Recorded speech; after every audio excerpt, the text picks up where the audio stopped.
Hi there. Take three. If you only knew.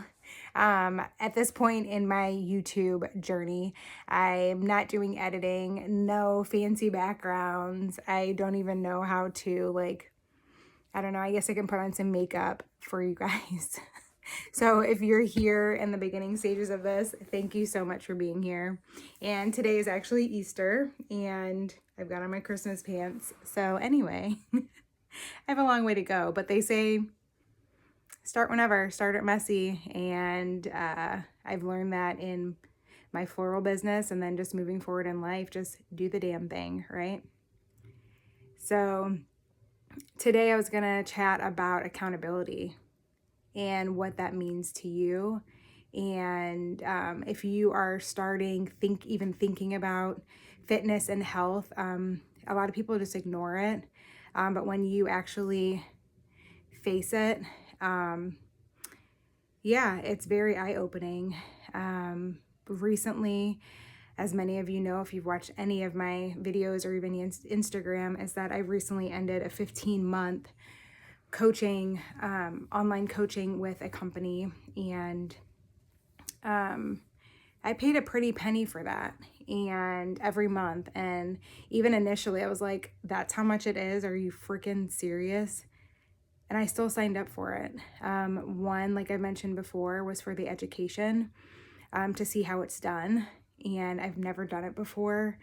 It's funny, actually, speaking about it afterwards, I signed up for a gym membership, even though I thought I couldn't afford the monthly coaching. It's like, then I went on to get a gym membership about halfway through at a big box gym. I would say 90+% of my workouts are at home in my living room.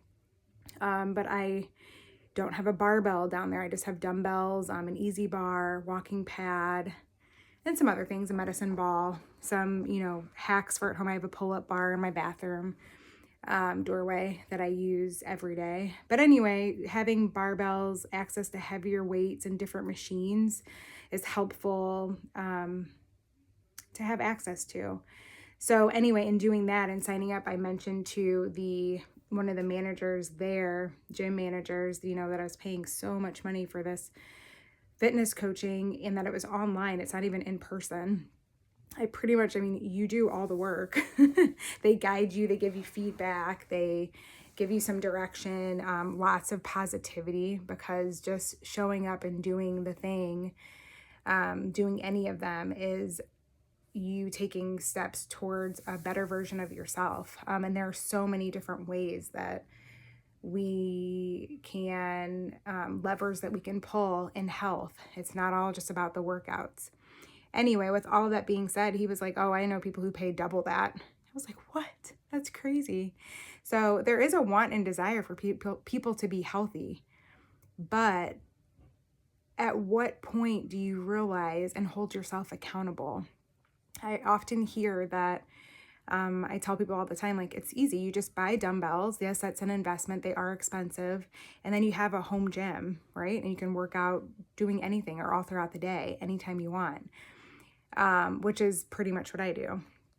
However, a lot of people lack the knowledge of what to do with the weights, how often to do it, the type of programming that's needed, and then accountability. There's nobody in your living room to be like, hey, except the fact, actually, for me, I have them they could be in a closet, they could be in another part of my house, outside, they could be hidden, they could be in a bin, in a closet. I choose to have them in the living room because I know that that's where we watch TV and hang out. And it's almost an eyesore. It's not aesthetically pleasing by any means, but it's going to make sure that I get it done because I see them sitting there. And when I'm sitting on the couch and I'm right next to my 25-pound dumbbells, it's like, did I work out today? No. Is this rest day number 3? Yes. All right, I need to work out. And it's right there. And I can continue watching a YouTube video or a series or whatever I'm doing. So yeah, but anyway, so the ultimate decision for you, if you are thinking about starting your fitness journey, you're already on it and maybe need a little push, is what is it going to cost you?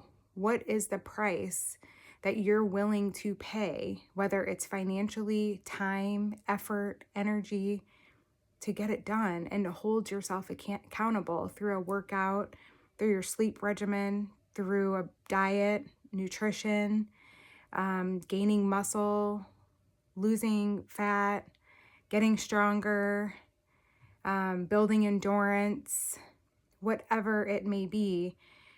Is it going to cost getting an online fitness coach at hundreds of dollars a month? Right now I'm paying $20 a month to the same program, but it's like I couldn't just walk away, and now she'll send me all my workouts, and I also have a community that I can tap into when I need to have fitness questions, or a community to bounce some ideas off of. I still have that. So I haven't completely let go of that grasp. But is it downloading an app and paying for it? When I first started, I started going to a gym that not only, it was strictly class based. So you'd sign up for a class, you would pay for, at the time I was paying $130 a month, $129.99 a month for 8 classes. You sign up for the classes, you have 24 hours to cancel. If you no-show, you decide to sleep in, you forget you have the class, they charge you even more for missing the class. That was motivation to get my butt in there and do it. Plus, once you start going, you start seeing familiar faces. The instructors are like, hey girl, or where have you been? Or, oh my God, you're back. Or, glad to see you again. You kicked butt yesterday. Or and they have challenges and different things to keep you motivated. On the other end, I love fitness so much that I got my fitness instructor certification. So I hold myself accountable by the clients I have that sign up for my classes. There are days on a Tuesday evening when I don't want to work out after being in the office all day, but I have clients waiting for me to teach a class, and they're excited for their class, that they signed up for. Another thing, childcare. That's why I signed up with the